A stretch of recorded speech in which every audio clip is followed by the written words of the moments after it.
샬롬 2022년 9월 13일 화요일 아침입니다. 오늘도 말씀과 동행하며 예수 그리스도의 제자로 맛있게 멋있게 향기롭게 살아가는 푸른나무교회 성도님들이 되시기를 바랍니다. 먼저 사도신경으로 우리의 신앙을 고백하신 후에 말씀 나누도록 하겠습니다. 전능하사 천지를 만드신 하나님 아버지를 내가 믿사오며 그 외아들 우리 주 예수 그리스도를 믿사오니 이는 성령으로 잉태하사 동정녀 마리아에게서 나시고 본디오 빌라도에게 고난을 받으사 십자가에 못 박혀 죽으시고 장사한 지 사흘 만에 죽은 자 가운데서 다시 살아나시며 하늘에 오르사 전능하신 하나님 우편에 앉아 계시다가 저리로서 산 자와 죽은 자를 심판하러 오시리라. 성령을 믿사오며 거룩한 공회와 성도가 서로 교통하는 것과 죄를 사하여 주시는 것과 몸이 다시 사는 것과 영원히 사는 것을 믿사옵나이다. 아멘. 오늘 함께 나눌 말씀은 베드로전서 5장입니다. 5장은 베드로전서의 마지막 장입니다. 마지막 장이니만큼 사도 베드로의 마지막 권면과 끝인사가 기록되어 있습니다. 베드로는 이 편지를 마치면서 장로들과 젊은 자들 그리고 성도들을 향한 마지막 권면을 하고 있습니다. 당시 베드로전서의 수신자들은 로마로부터 가혹한 압제, 핍박을 받는 중이었습니다. 그래서 그들에게 필요한 건 무엇보다도 위로와 소망의 말이었습니다. 그래서 사도 베드로는 환난 가운데 있는 성도들을 위로하고 다가올 박해를 극복할 용기를 주고 그리고 하나님의 은혜를 체험함으로써 산 소망을 갖게 하기 위해 이 편지를 기록했습니다. 그래서 이 책을 희망의 서신 혹은 소망의 책이라고 부르기도 합니다. 오늘 본문을 통해 하나님은 우리에게 어떤 위로와 소망을 주실지 하나하나 살펴보도록 하겠습니다. 1절에서 베드로는 너희 중 장로들에게 권하노니 나는 함께 장로된 자요 그리스도의 고난의 증인이요 나타날 영광에 참여할 자라고 자신을 소개합니다. 그러면서 권면의 대상을 장로라고 분명히 밝힙니다.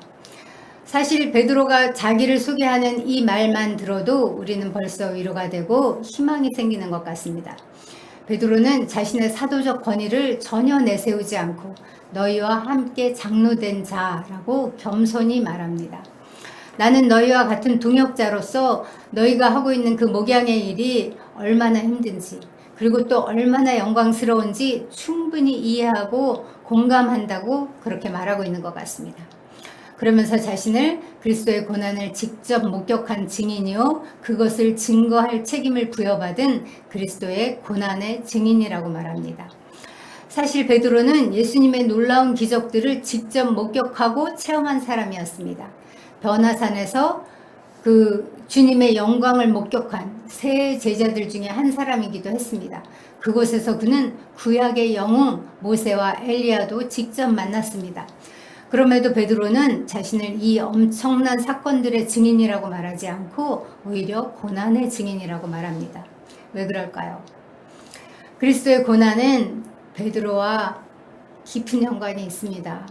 자신이 주님을 부인했던 시간과 연결되어 있기 때문입니다. 자기가 주님을 3번이나 부인했음에도 그는 죽지 않고 살아서 지금 그리스도의 십자가 죽음과 부활의 증인으로 쓰임받고 있습니다. 그래서 그는 자신을 고난의 증인이라고 소개하고 있는 것입니다. 이 사건은 주님을 자주 그리고 크게 작게 날마다 실망시키는 우리들에게 너무나 큰 위로가 됩니다. 우리들은 지금도 여전히 실패하고 넘어지고 주님께 죄를 짓는 사람들입니다. 그런데 우리들의 실패까지도 사용하시겠구나. 베드로의 저런 실수도 사용하셔서 이렇게 고난의 증인되게 하신 하나님이 우리도 잘못하지만 정말 진심으로 하나님 앞에 자백하고 회개한다면 하나님이 또 용서하시고 또 섬길 기회를 주시겠구나. 우리도 고난의 증인되게 하시겠구나 라는 소망을 줍니다. 그 은혜에 감사하면서 정말 날마다 하루하루 그 그리스도의 고난에 증인되어 사노라면 그리스도께서 다시 오실 때에 그 영광에 참여하는 놀라운 상급도 주시겠다고 말씀하십니다. 우리에게 이 소망이 있습니다. 영광에 참여할 소망을 주신 하나님을 찬양합니다. 그렇다면 이 말씀은 꼭 장로님들만 들어야 하는 말씀일까요? 장로는 누구일까요? 구약 시대에는 주로 나이가 많은 연장자들을 가리켜 장로라고 불렀습니다. 그러다가 점차적으로 직분을 나타내는 호칭으로 바뀌게 되었습니다. 신약 시대의 장로는 교회의 전반적인 일을 관리하는 영적 지도자로서 교인들을 양육하고 돌보고 인도하는 일을 감당했습니다. 장로교단에서는 장로를 두 종류로 분류합니다. 주로 설교와 치리, 성례를 담당하는 목사를 가르치는 장로라고 하고, 목사와 협력해서 행정, 권징, 성도의 영적인 돌봄과 선도 등 이런 제반 치리를 담당하는 장로를 다스리는 장로라고 부릅니다. 또 유명한 개혁주의 신학자였던 루이스 벌코프는 장로를 양떼를 돌보는 사람이라고 해석했습니다. 즉 하나님의 가족으로 맡겨진 그 양떼의 필요를 공급하고 다스리고 보호하는 직분이라는 것입니다. 즉 목양의 임무가 장로의 주된 활동이라고 강조한 것입니다.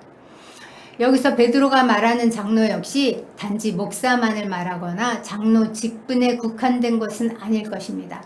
하나님의 양떼를 돌보는 자들을 다 일컫는 말일 것입니다. 따라서 교회의 지도적 역할을 감당하고 있는 현대교회의 리더들을 다 포함하는 말이라고 볼 수 있습니다. 왜냐하면 교회의 리더는 그리스도의 몸의 지체로서 서로 돌보고 피차의 필요를 공급하고 보호하는 그 목양의 일을 감당하기 때문입니다. 그러므로 현대교회가 정의하는 장로는 한마디로 계급이나 서열 관계없이 양떼를 돌보는 사람을 말한다고 볼 수 있습니다. 그렇다면 양떼를 돌볼 때는 어떤 자세로 해야 될까요? 베드로는 2, 3절에서 그 상세한 지침을 줍니다.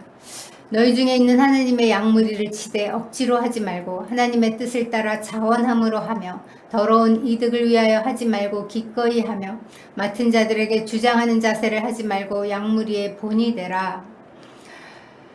3가지 하지 말라고 합니다. 첫째, 하나님의 양무리를 칠 때 억지로 하지 말라고 합니다. 하나님의 뜻을 따라 자원함으로 하라고 합니다. 즉 의무적으로 마지못해 하지 말라는 것입니다. 우리 각 사람에게 양떼를 맡기신 것은 그들을 살리라는 하나님의 뜻입니다. 그런데 장로가 되어서 성경을 읽는 것도, 기도하는 것도, 신방 가는 것도, 또 도와주는 것도 겨우겨우 마지못해 억지로 한다면 양떼들이 어떻게 되겠습니까? 영혼 없는 설교를 계속 듣거나 마음 없는 억지 돌봄을 받는다면 성도들의 영혼이 살아나기는커녕 오히려 죽게 되고 그들의 신앙은 퇴보하게 될 것입니다. 양무리는 하나님의 것이고 우리 장로 직임은 하나님의 은혜로 맡기신 것입니다.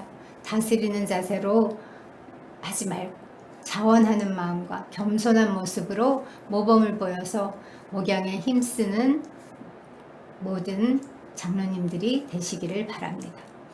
둘째, 양무리를 치되 더러운 이득을 위해 하지 말라고 합니다. 목회자가 이득에 사로잡히는 것을 상당히 더럽고 위협적인 것이라고 말합니다. 더러운 이득이란 돈을 벌기 위한 목적으로 자신들에게 맡겨진 그 공동체의 재정을 이용하는 행위를 말합니다.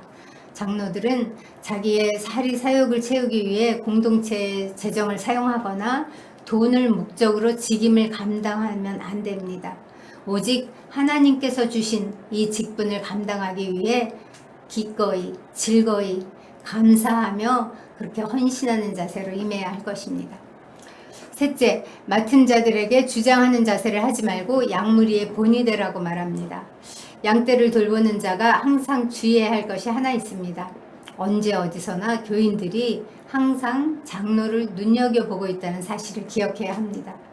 만일 장로가 게으르고 무식하고 탐욕적이어서 어느 누구도 닮고 싶어 하지 않는다면 어떻게 하겠습니까?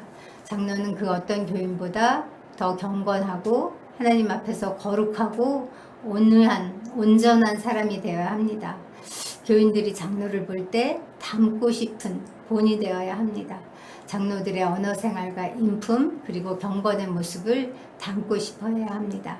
리더의 영성이 곧 양떼의 영성이 되기 때문입니다. 베드로는 그 많고 많은 비유 중에 왜 하필 양무리를 치고 먹이라는 이 비유를 사용했을까요? 여기 그의 체험이 생생히 녹아 있습니다. 주님을 3번 부인한 후 베드로는 부활하신 주님을 만났습니다. 부활하신 주께서 예루살렘을 떠나지 말고 내게서 들은 바 아버지께서 약속하신 것을 기다리라고 분부하셨습니다. 그럼에도 베드로는 예루살렘을 떠나 갈릴리 바다로 돌아갔습니다. 물론 예루살렘 성중에는 예수를 잡아 죽인 그 악한 세력들이 예수의 잔당을 찾아서 그들도 투옥시키고 죽이려고 했기에 신자들이 그대로 남아있기 좀 어려운 상황이었을 것입니다. 그러나 아무리 그렇다고 해도 예수님께서 승천하시기 직전에 그들에게 하신 마지막 명령을 어기고 고기 잡으러 떠나다니요.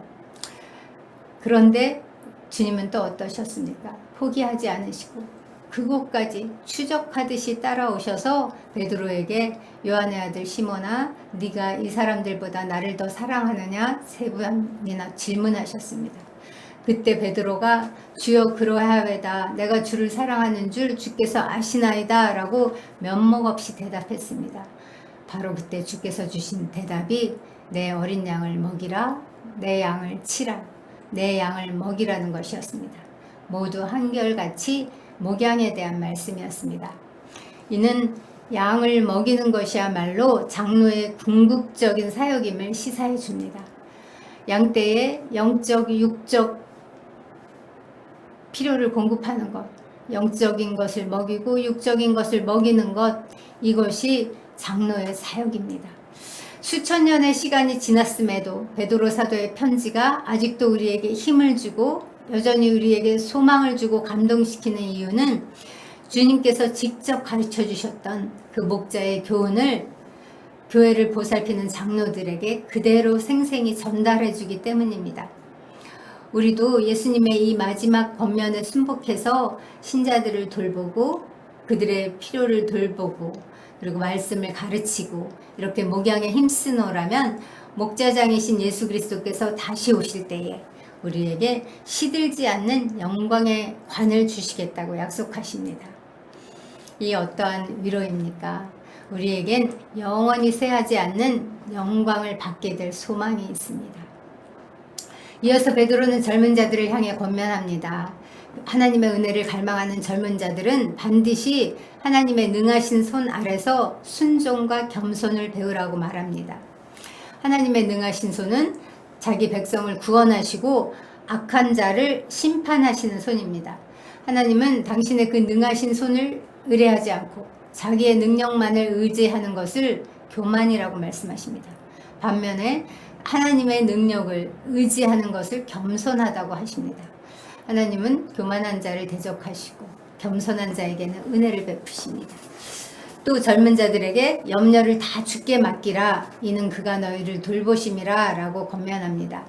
믿는 이들은 악한 자들로부터 받는 핍박뿐만 아니라 자기 내면에 있는 걱정, 근심, 고민 등을 다 주께 맡겨야 합니다. 그리스도께서 친히 돌보시겠다고 권고하시기 때문입니다.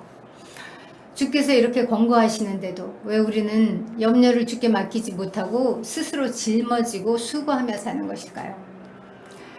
바로 사탄이 우리를 유혹하고 참소하며 주님을 신뢰하지 못하게 만들기 때문입니다. 그래서 사도 베드로는 근신하고 깨어있으라고 또 권면합니다. 마귀가 우는 사자같이 두루 다니며 우리를 삼키려고 듭니다. 베드로는 그것을 그냥 두지 말고 믿음을 굳게 해서 대적하라고 말합니다. 우리 대적하고 싶습니다. 대적해서 넘어가고 실패하고 싶지 않습니다. 그러면 어떻게 하는 것이 마귀를 대적하는 것일까요? 야고보서 4장 7절입니다. 그런즉 너희는 하나님께 복종할지어다 마귀를 대적하라 그리하면 너희를 피하리라. 여기에 승리의 비결이 있습니다. 복종을 통해서만 마귀를 대적하고 쫓아낼 수 있습니다. 우리가 하나님께 순종할 때 악한 자는 벌벌 떨며 우리를 피할 수밖에 없다고 성경이 분명히 증언합니다. 그러나 이 말씀을 안다고 우리가 이 말씀을 머리로 안다고 우리가 하나님께 순복하는 것이 단박에 이루어지던가요? 또 그렇지 않습니다. 우리의 그 경험이 그렇지 않다고 이구동성으로 고백합니다. 거듭났지만 완전히 성화되지 못한 내 안의 죄성과 호시탐탐 우리를 삼키려 드는 그 밖에 사탄의 공격이 있기 때문에 우리는 여전히 피 흘리며 싸우는 중입니다. 그래서 그리스도인 인생에 고난이 있을 수밖에 없습니다. 베드로 당시의 그리스도인뿐만이 아니라 이 세상에 살아가는 그리스도인들은 누구나 동일한 몫의 고난을 당합니다.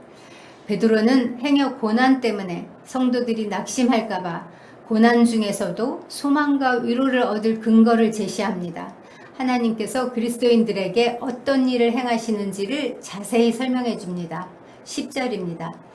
모든 은혜의 하나님 곧 그리스도 안에서 너희를 부르사 자기의 영원한 영광에 들어가게 하시니가 잠깐 고난을 받은 너희를 친히 온전케 하시며 굳게 하시며 강하게 하시며 털을 견고케 하시리라. 아멘.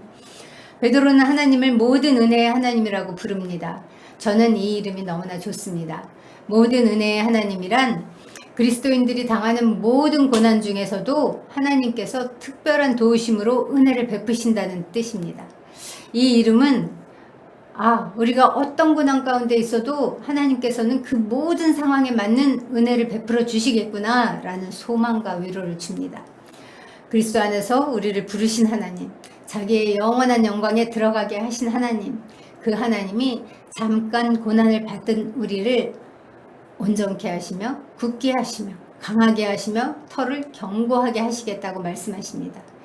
이것은 하나님의 도우심이 결코 우연히 이루어지는 것이 아니라 하나님의 확실한 개입에 의해 이루어지는 하나님의 의지적이고도 주권적인 역사임을 증거합니다. 하나님께서 박해를 받는 그리스도인들을 온전한 모습으로 회복시켜 주시고 어떤 박해 속에서도 흔들리지 않도록 견고하게 하시고 그 확고한 신앙의 터전 위에서 요동치 않게 자율적으로 봉사할 만큼 무장시켜 주시겠다는 약속입니다. 얼마나 감사한 말씀인지요. 우리는 우리의 연약과 부족을 너무나 잘 압니다. 그런 우리를 향해 하나님은 은혜 베푸시기를 멈추지 않으십니다. 우리를 포기하지 않으시고 끝까지 온전케 하시며 굳게 하시며 강하게 하시며 털을 견고케 하십니다. 베드로가 어떻게 이런 말을 할 수 있었겠습니까? 자기의 삶이 그러지 않았습니까? 자기가 정말 이런저런 고난 때문에 하나님을 외면하고 피하고 도망치고 부인하고 그랬음에도 불구하고 자기를 추격하듯이 쫓아오셔서 끝끝내 살려내셔서 자기를 포기하지 않으시고 온전케 하시고 굳게 하시고 강하게 하시고 털을 견고케 하셔서 이런 고난의 증인되게 하셨음을 자기의 이 생생한 삶을 통해서 지금 우리에게 전수하고 있는 것입니다. 그래서 베드로가 말하는 것은 너희의 인생이 전쟁 같을 수 있어. 그러나 그 전쟁 같은 인생 속에서도 소망과 위로를 얻을 근거는 하나님이 우리에게 베푸시는 은혜에 있는 거야 라고 우리에게 증언하는 것입니다. 모든 은혜의 하나님은 어떤 고난을 통해서도 당신의 완전한 목적을 향해 우리를 이끌어 가실 실력이 있으신 분이십니다. 베드로는 이 모든 권면을 마치고 이제 끝인사를 합니다. 지금까지 권면한 모든 것이 하나님의 은혜라고 12절에서 다시 한번 강조합니다. 이것이 하나님의 참된 은혜임을 증거하노니 너희는 이 은혜에 굳게 서라. 이것은 베드로가 지금까지 권면한 모든 것이 은혜였고 그리스도인들의 모든 삶 속에 하나님께서 개입하시고 보호하시고 인도하시는 것도 다 은혜라는 말입니다. 따라서 그리스도인의 삶 자체가 하나님의 은혜입니다. 그리스도인들은 그 은혜 안에서 뿌리를 내려야 흔들림 없이 굳게 설 수 있는 것입니다. 마지막 절에서 베드로는 그리스도 안에 있는 자에게 평강이 있기를 기도하면서 이 서신을 끝맺습니다. 베드로전서는 평강으로 시작해서 평강으로 끝납니다. 이 평강은 그리스도 안에 있는 은혜와 관련된 것입니다. 평강은 그리스도 안에 거하며 그리스도의 은혜를 누릴 때 그 결과로 소유할 수 있는 것이기 때문입니다. 이 은혜와 평강이 있는 한 그 누구도 그 무엇도 우리의 소망을 빼앗을 수 없습니다. 모든 은혜의 하나님, 모든 위로의 하나님, 모든 소망의 하나님을 찬양합니다. 기도하겠습니다. 하나님 감사합니다. 하나님께서 우리 성도들의 삶을 잠시 잠깐 고난 가운데 두시고 나그네처럼 살게 하시지만 하나님이 마침내 하나님이 원하시는 그 골로 우리를 인도하실 것을 믿습니다. 주님, 주께서 친히 우리를 온전하게 하시고 굳건하게 하시고 강하게 하시고 털을 견고하게 하실 것을 믿습니다. 주님, 잠시 잠깐 받는 그 고난 때문에 주님 우리로 요동치 않게 하시고 하나님, 그 모든 위로의 하나님, 모든 은혜의 하나님을 바라보며 주님, 오늘 하루도 평강을 누리는 그러한 한날 되도록 인도하시고 축복하여 주시옵소서. 그렇게 하실 주께 감사드리며 예수님의 이름으로 기도합니다. 아멘. 이제 지체들을 생각하며 기도하겠습니다. 오늘 말씀 가운데 너희 모든 염려를 다 주께 맡기라고, 이는 그가 너희를 돌보심이라고 말씀하셨습니다. 주님이 이렇게 말씀하시는데 세상이 줄 수도 없고 빼앗을 수도 없는 평강을 주시겠다고 말씀하시는데 우리가 여전히 그렇게 하지 못하면 안 되겠죠. 이런 문제 저런 문제를 다 주께 맡기고 오늘 모든 은혜를 누리는 평강한 한날 되게 해달라고, 주님 앞에 나와 이렇게 기도할 수 없는 지체들을 생각하며 그들의 기도 제목을 우리가 품고 하나님께 아뢰며 함께 중보하겠습니다.